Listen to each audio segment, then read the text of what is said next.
بسم الله الرحمن الرحيم الحمد لله رب العالمين وصلي وسلم على نبينا محمد وعلى آله وصحبه أجمعين أما بعد. تفسير الصادي عبد الرحمن بن ناصر السعدي رحمه الله.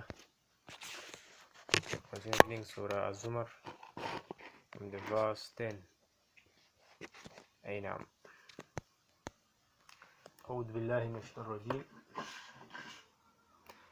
قل يا عبادي الذين آمنوا اتقوا ربكم للذين أحسنوا في هذه الدنيا حسنة وأرض الله واسعة إنما يوفى الصابرون أجرهم بغير حساب.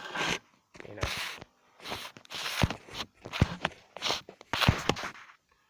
Say, O my slaves who believe, fear your Lord. For those who do good in this world, they will be good reward. Allah's ad is spacious. Verily those who are patient and steadfast will be rewarded abundantly without measure.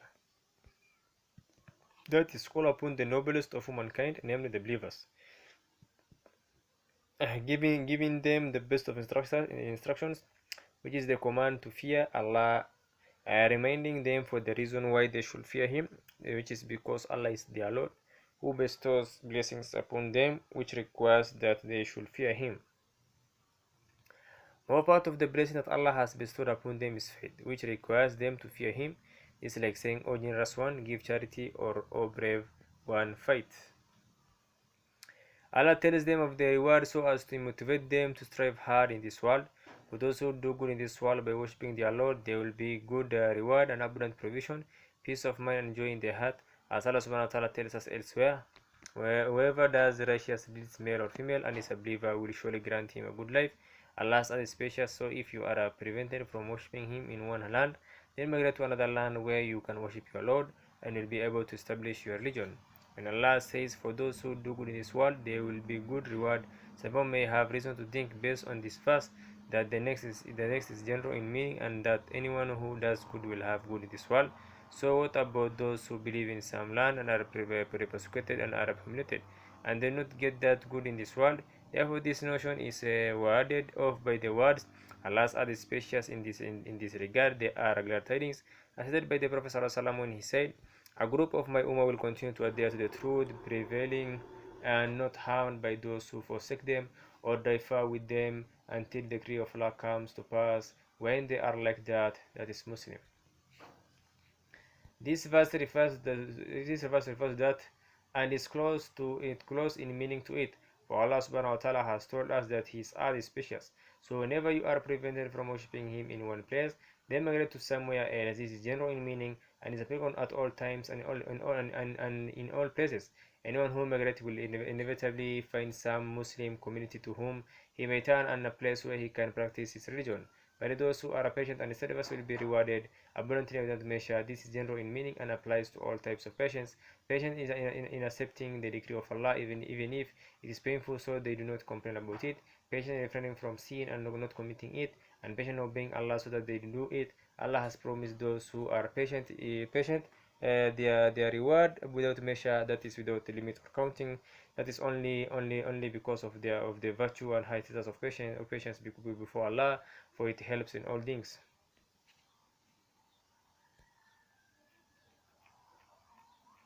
وإني أمرت أن أعبد الله مخلصا له الدين وأمرت لأن أكون أول المسلمين وإني أخاف إن عصيت ربي عذاب يوم عظيم وإن له أعبد مخلصا له الدين فأعبد ما شئت من دونه كل الخاسرين خسروا أنفسهم وأهلهم يوم القيامة ألا ذلك الخسران المبين لهم من فوقهم ظلال ومن النار ومن تحتهم ظلال ذلك يخوف الله به عباده يا عبادي فاتقون. Say Muhammad sallallahu alaihi wasallam, verily I have been commanded to worship Allah with sincere devotion to Him alone, and I have been commanded to be the first of those who submit to Allah in Islam. So I fear if I were to disobey my Lord, the punishment of a momentous day.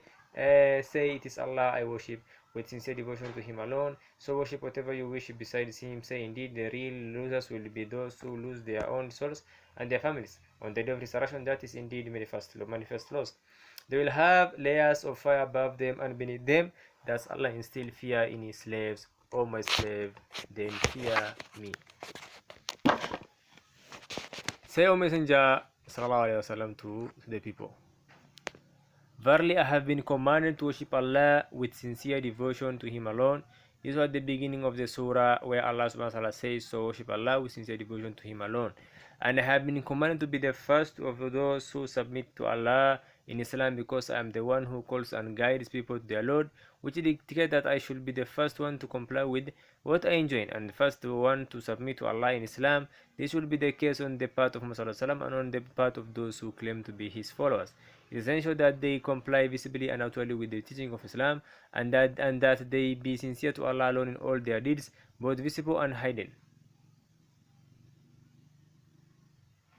Say, I fear if I were to disobey my Lord with regard to what He has enjoined upon me of sincerity and submission, the punishment of a momentous day in which those who ascribe patronage to Him will abide forever, and those who disobey Him will be punished. Say, it is Allah I worship in sincere devotion to Him alone, so worship whatever you wish besides Him. This is like the surah in which Allah subhanahu wa ta'ala says, say, O disbelievers, I do not worship what you worship, nor do you worship what I worship. I will not worship what you worship, nor will you worship what I worship. To you be your religion, and to me my religion. Say, indeed the real losers will be those who lose their own souls, as they will have repaid them of reward and incurred the worst punishment. And their families on the day of resurrection, that is, they will be separated from them, and they will grieve for them and feel the pain of heavy loss. That is in the manifest loss, and there is no other loss like it, for it is ongoing loss, after which there is no gain, and not even sound well-being. Then Allah tells us of the severity of what they will go through of misery and hardship. They will have layers of fire above them, that is piece of fire, like huge clouds, and beneath them, that is by means of this description that Allah gives of the punishment of the people of hell, which is a means by which Allah pushes His slaves towards His mercy. Allah insists, fear in His slaves, O my slaves, then fear me. That is, He uses what He has prepared of punishment for those who are doomed as a means of calling His slaves to fear Him, and as a means of retiring them from that which incurs the punishment. Will be the one who shows mercy to His slaves in all things, and has made easy for them the path that leads to Him, which urges them to follow and encourages them with everything that souls may desire, and which hearts may feel at ease, and emphatically warns them against striving for the sake of anything other than Him, and mentions that which may deter them from doing so. والذين اجتنبوا الطاغوت أن يعبدوها وأنابوا إلى الله لهم بشرى ببشر العباد الذين يستمعون القول فيتبعون أحسنه أولئك الذين هداهم الله وأولئك هم أولو الألباب. Those who shun false gods and do not worship them and turn out to Allah alone, for them are glad tidings. So, O Muhammad sallallahu alaihi wasallam, give glad tidings to my slaves who listen to what is said, then follow the best of it. They are the ones whom Allah has guided, and they are the people of understanding. Having mentioned the situation of the evildoers, Allah now mentions the situation and reward of those who turn to Him. Those who shun false gods and do not worship them. What is meant by false gods here is worshipping anything other than Allah, so they shun the worship of them and turn to Allah alone by worshipping Him and focusing their devotion only on Him. Thus they drifted away from the worship of idols, the worship of the all-knowing sovereign, from ascription of patronage to Allah and sins, to affirmation of His oneness and obedience to Him. For them are glad tidings, the greatness and description of which no one can know except those whom Allah honors with them.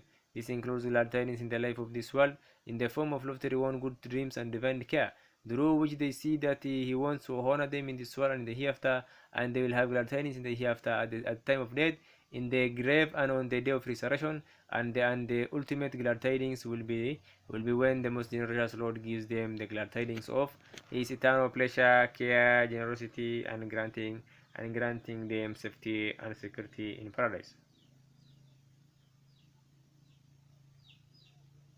Ainam. Having said that they will have glad tidings, Allah now instructs His Prophet ﷺ to give them good glad tidings, and He mentions the characteristics for which they deserve those glad tidings. So Muhammad ﷺ, give glad tidings to my slaves who listen to what is said. This refers to all that is said. They listen to all types of speech that they hear in order to distinguish between that which should be given precedence and that which should be avoided. It is a sign of their prudence and maturity, and in thinking that they follow the best of speech. The best of all speech is the words of Allah and the words of His Messenger. As Allah tells us later in the surah, Allah has sent down the best of messages, a book that is consistent within itself. In this verse there is a subtitle point, having said of these people whom he praised that they listen to what is said, then follow the best of it. It's as if it were said, is there any way to know what is the best of it, that we may acquire the characteristic of the people of understanding, and so that we may know that the one who gives precedence to it is the one of people of understanding. So it was said to in response, yes, the best of it is what Allah mentions here. Allah sent down the best of messages, a book that is consistent within itself.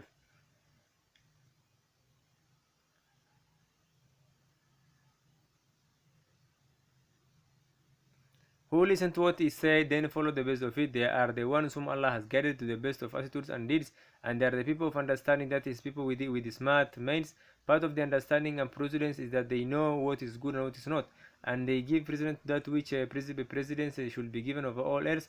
Is a sign of rational thinking. In fact, there is no other sign of rational thinking.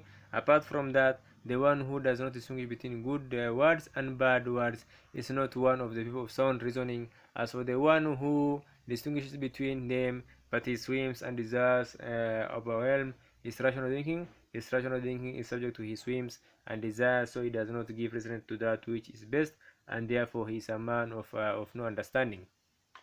Yes, now.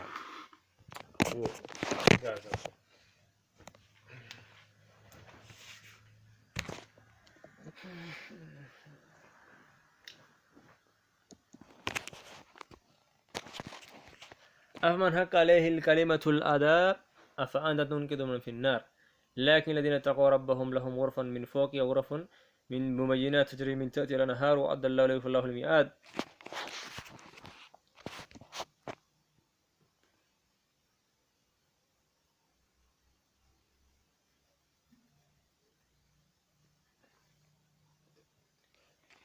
Can you say one for whom punishment is inevitable, one who is in the fire?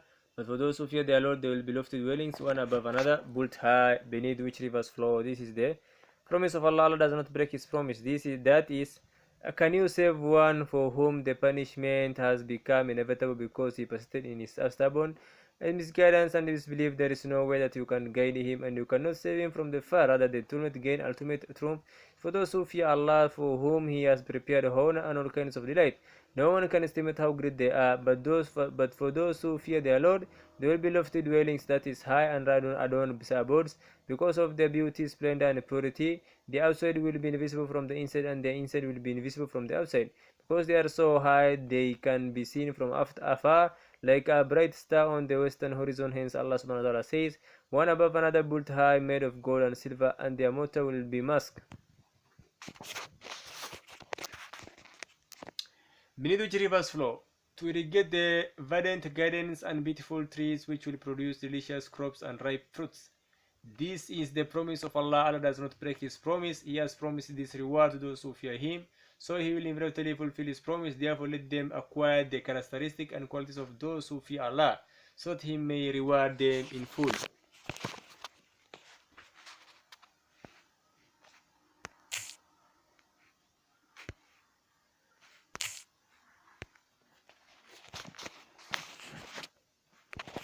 اللهم افرغ لنا صبرا يا رب رغم انه درب طويل.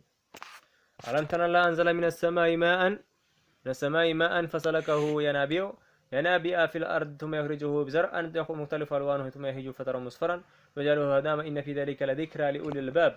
Do you not see that Allah sends down water from the sky and lets it trickle through the earth to emerge as springs?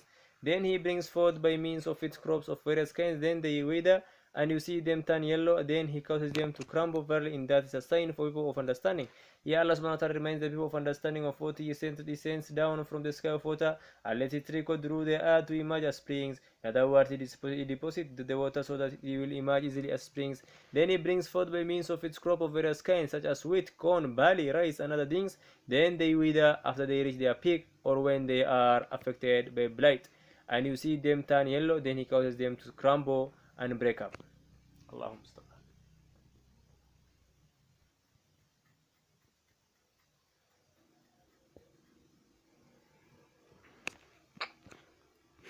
Wherein that is a sign for people of understanding, by which they remember the care of their Lord and His mercy towards His slaves. For he makes available to them this water and the stores of the earth, according to what serves their interest. And they are reminded thereby of his perfect might, and that he will bring the dead back to life, just as he brings the earth back to life after its death.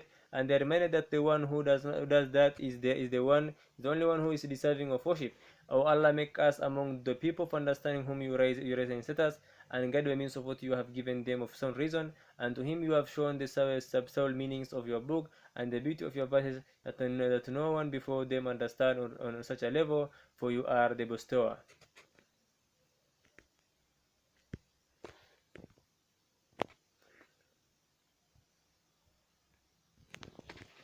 أفمن شرع الله صدره للإسلام فهو على نور من ربه فويل للقاسيات قلوبهم من ذكر الله أولئك في ضلال مبين. Is one whose Allah has opened to Islam so that he follows light from his Lord, like one who is sad-hearted. Who to those who are silent upon hearing the reminder of Allah, the Quran, such people are clearly misguided. That is, are they equal the one who said Allah has opened to Islam to be so he feels at ease with the commands of Allah, and he accepts them and acts upon them happily and joyfully, on the basis of understanding who is the one referred to in the word, so that he follows. So that it's not like that. So that he follows light from his Lord, and the one who is not like that, that is based on the fact that Allah says, "Who those who sat hardened upon hearing the reminder of Allah, the Quran." That is, their hearts do not soften upon hearing His book. They do not pay heed. Allahumma sallim ya Rabb. To its verses, and they do not find rest in remembrance of Him. Rather, their hearts turn away from their Lord and focus on something other than Him. These are the ones to whom the stern warning and severe punishment are directed. So people are clearly misguided, and what misguidance could be worse than the misguidance of one who turns away from his Lord, when all happiness is in turning to Him, and whose heart has grown too hard to remember, and instead he focuses on everything that could harm him.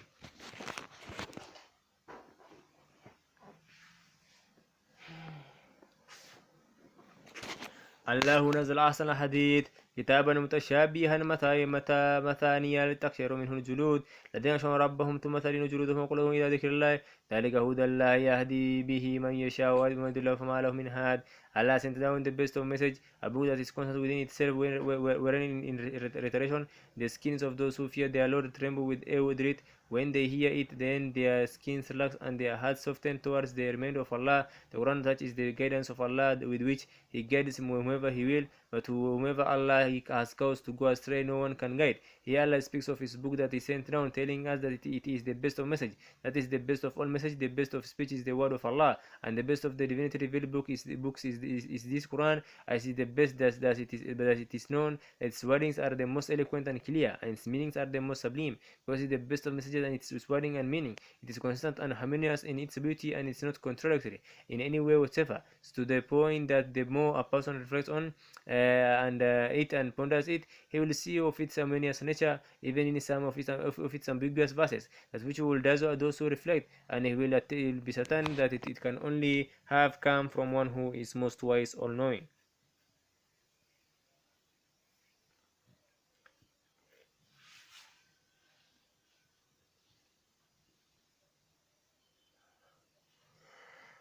Wherein in reiteration, that is, it is stories and rulings and the description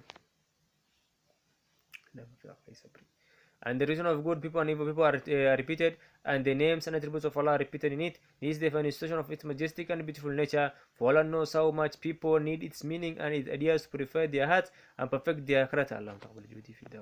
These meanings and ideas are for people's heart. Like water for trees, the less frequency trees are watered, the more they are damaged, and they may even be destroyed. But the more frequently they are watered, the better they are, and the more beautiful, beneficial fruit they may bear. In like manner, the heart constantly needs to be reminded of the meanings and ideas in the word of Allah subhanahu wa ta'ala. But if a certain concept were to be mentioned only one time in the entire Quran, it will not have a strong impact and will not lead to any result. Hence, in this commentary, I have followed the same methodology, emulating the example of that. When you read this commentary, you will not find instruction to go back and check something that has already been discussed. Rather, every time a concept is mentioned, you will find it explained in full detail, without taking into account previous discussion of similar concept, even though in some places the ideas may be discussed in greater detail than others, pointing to more benefits. Similarly, the reader of the Quran should reflect on its meanings, and should not omit to reflect on the meaning of all verses, even if the meaning is repeated, because that is a means of attaining much good and many benefits.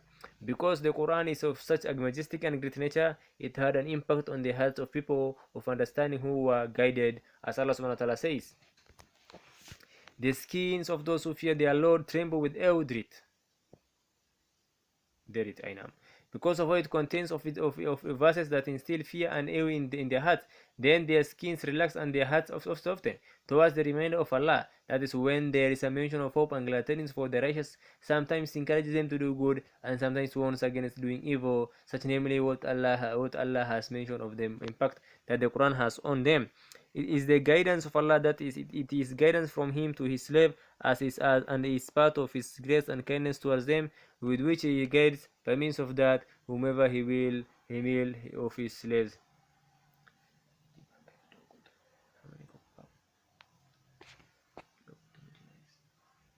It may be that what is meant by the word, such is the Quran which we have described to you, is the guidance of Allah, and there is no way to reach Allah except through it, with which He guides whomever He will of His slave who have good intentions. This is like the verse in which Allah subhanahu wa ta'ala says, with which Allah guides all who seek His good pleasure to ways of peace and safety. But to whomever Allah has caused to go astray, no one can guide, because there is no path that leads to guidance except by the help of Allah, and by His making a person turn to His book. If that does not happen, there is no way to be guided. Otherwise, there is nothing but obvious misguidance and doom.